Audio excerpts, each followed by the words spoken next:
Hi Pisces, this is Pisces Hub. Welcome to my channel.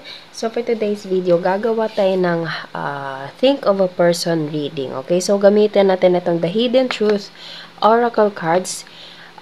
Alamin natin kung ano yung gustong sabihin ng taong iniisip mo ngayon, okay? Or naiisip mo ngayon, okay? So think of a specific person po. Kahit kanino, kahit sino, babae, lalaki, LGBT, love, friendship, workmates, family members, okay, ex, sino man, okay? So, reminder lang na ito ay general reading Pisces, so pwede pong mag-resonate sa'yo, pwede pong hindi, okay? And this is a timeless reading po, so kahit anong araw, buwan, taon mo ito napanood, basta mag-resonate po, take lang, okay? So, alamin natin kung ano yung gustong sabihin ng taong dinidil nyo po, or yung hindi niya nasabi sa'yo.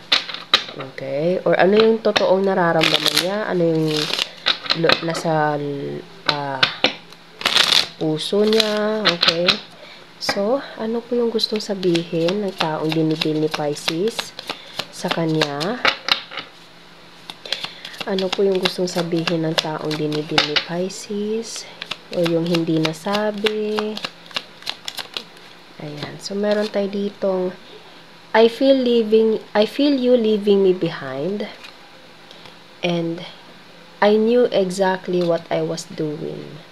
Okay, so ramdam ng taong to na unti-unti ka na siguro nakaka-move on, okay? Pero alam din niya kung ano yung ginawa niya, Pisces. That's good, ano? Alam niya, there's some self-awareness. That's good, okay? And I wish things could be different. Nag-ano tong taong to na sana kung pwede mabago pa. And we will be together again.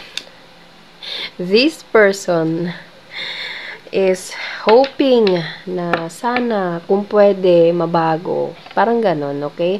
Pero ramdam din ng taong to na unti-unti ka na sigurong lumalayo, hindi ka na konektado sa kanya, wala na kaya sigurong connection ng taong to. Pero alam niya kung bakit. Alam niya kung bakit ganon. Naiintindihan niya, Pisces, okay? And yun nga, I wish things could be different and we will be together again. There's something na hope etong taong to towards you. Na gusto niya sana kung pwede magsama ulit kayo, parang ganon. Okay, we will be together again. I left you before you could leave me. So, obviously, there's something na leaving. Pwedeng ginost ka ng taong to, Pisces. Ghosting. Okay? Or pwedeng brinake ka mismo. Feel ko parang siya yung nag-initiate ng leaving situation. Obviously, this is a separation, Pisces. Pwede sa separation sa love, separation sa friendship, separation sa connection sa family, workmates, okay? Basta yung connection nyo is parang naputol, okay? Na merong nang iwan, pwede pong ganon, okay? So, it's either feel ko siya yung tumalikod, pero alam niya, kaya nga meron siyang self-awareness na naiintindihan niya kung ano yung ginagawa mo ngayon. Unti-unti ka na nakaka-move on sa kanya.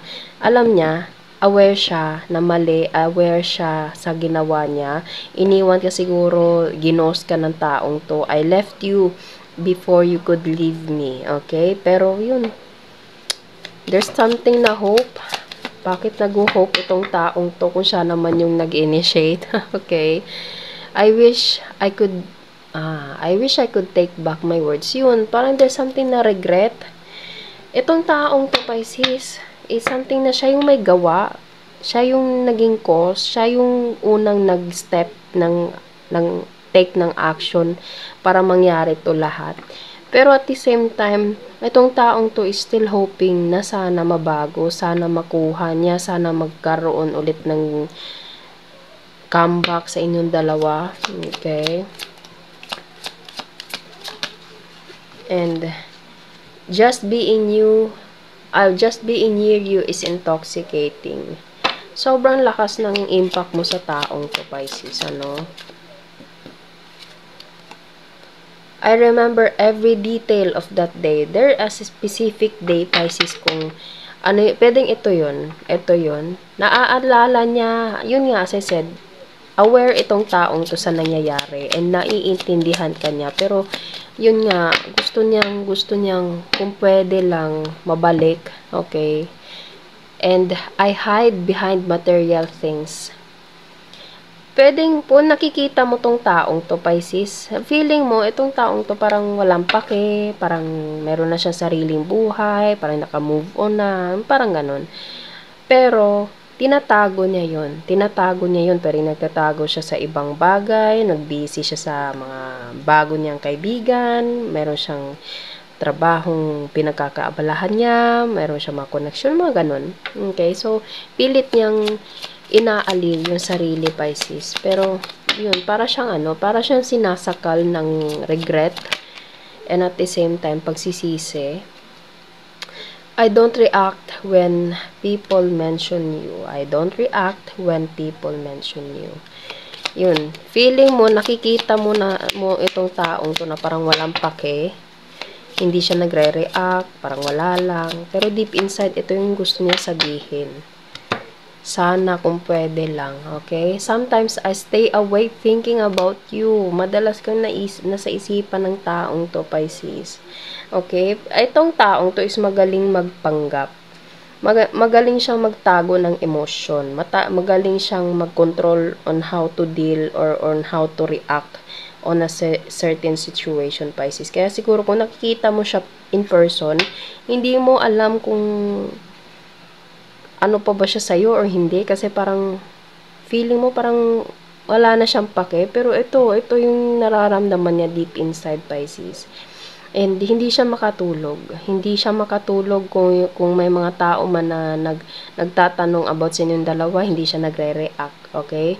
Pero ito sa loob-loob, ito yung gusto niya sabihin. Okay, bottom of the deck.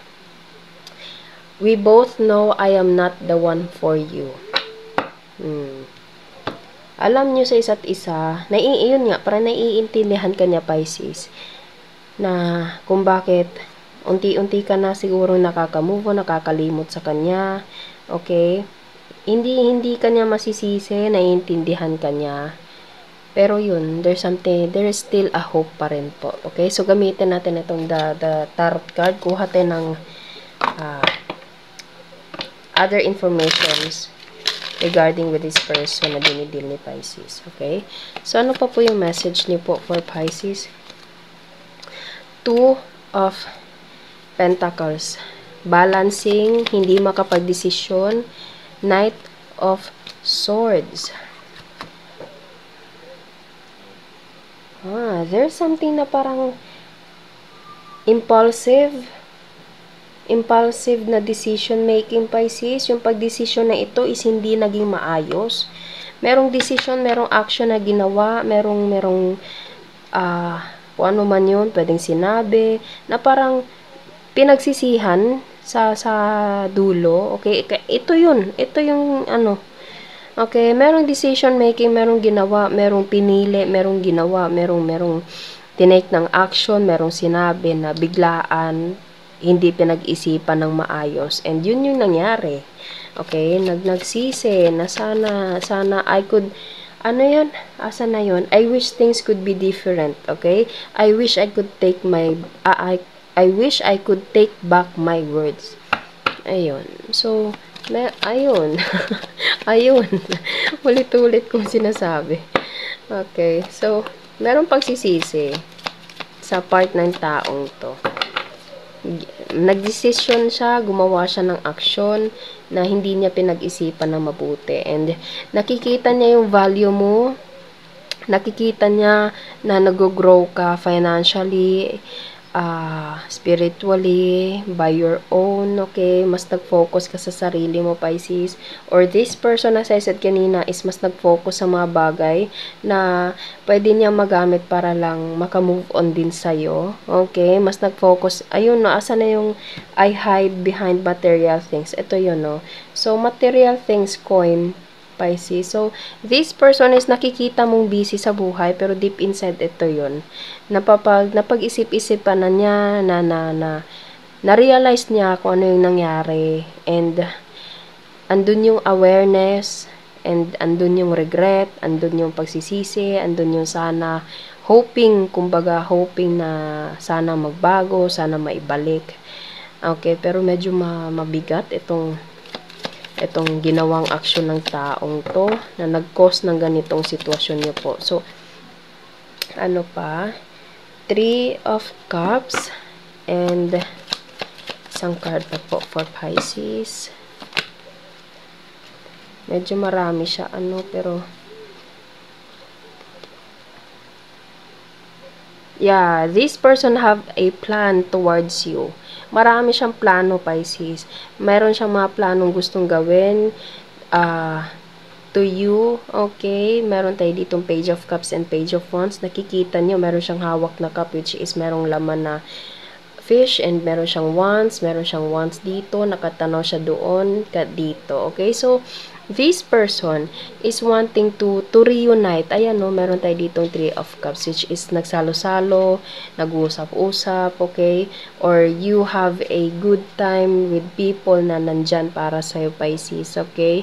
And you feel so great, okay? Kung pwede nakaka-move on ka na unti-unti, Pisces. And that's a good thing, That's a good thing. And alam ng taong to, alam niya, nakikita niya, ramdam niya na masaya ka, Pisces. Okay? Nawala siya.